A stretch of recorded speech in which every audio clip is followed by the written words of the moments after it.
এবং এটার কারণে অনেক অস্বস্তিতে আমরা ভুগতে হয়। এর কারণে আমাদের তারাবি, আমাদের রাতভর জেগে ইবাদত বন্দেগী, অন্যান্য এক আমল করে, এমনকি দিনের বেলা রোজা রাখাটা অনেক সময় কষ্টকর হয়ে যায়। এই জন্য আমাদের স্বাস্থ্য ভালো থাকে সেরকম খাবার আমাদের খাওয়া উচিত। ভাজা পোড়া, অতি ঝাল, অতি মিষ্টি, যেগুলো আমাদের স্বাস্থ্যের জন্য ভালো নয়, সেগুলো আমাদের অ্যাভয়েড করা উচিত, অন্তত রমাদানে ইবাদতের প্রয়োজন হলেও। দ্বিতীয়ত হলো আমরা ইফতার এবং সাহরিতে খেজুর অবশ্যই রাখার চেষ্টা করব।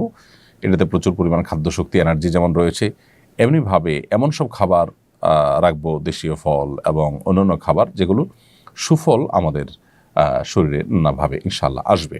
বিধে আমরা সেদিকটাকে বিশেষভাবে খেয়াল রাখবো, মনোযোগ দিব ইনশাআল্লাহ। এবং খুব বেশি আপনার উদরপূর্ণ করে খেলে ইবাদতবন্দি করতে অসুবিধা হয়, সেটা অস্বস্তির কারণ হয়, সেটা আমাদের স্বাস্থ্যের জন্য খারাপ হয় এবং শরীয়ত ও শিল্পের জন্য আমাদেরকে নিরুৎসাহিত করেছে। সেজন্য আমরা চেষ্টা করব যে সাহরি ইফতারিতে খুব বেশি উদরপূর্ণ করে না খেতে, এই চেষ্টা আমাদের মধ্যে থাকতে হবে। আহমদ সাজিম আপনি লিখেছেন, দিনের বেলা ঘুমানোর পরে স্বপ্নদোষ হলে কি রোজা ভেঙে যাবে? রোজাদার ব্যক্তি দিনের বেলা যদি তিনি ঘুমিয়ে পড়েন এবং দিনের বেলা যদি তার স্বপ্নদোষ হয়, তাহলে এর ফলে তার সিয়াম ভঙ্গ হবে না, তার রোজা ভঙ্গ হবে না, কারণ এটা তার হাতে নয়। তবে ইচ্ছাকৃত বীর্যপাত ঘটালে সেটি অবশ্যই রোজা ভঙ্গের কারণ হবে, স্ত্রী সহবাস করলে রোজা ভঙ্গের কারণ হবে, সেটি বলাই বাহুল্য।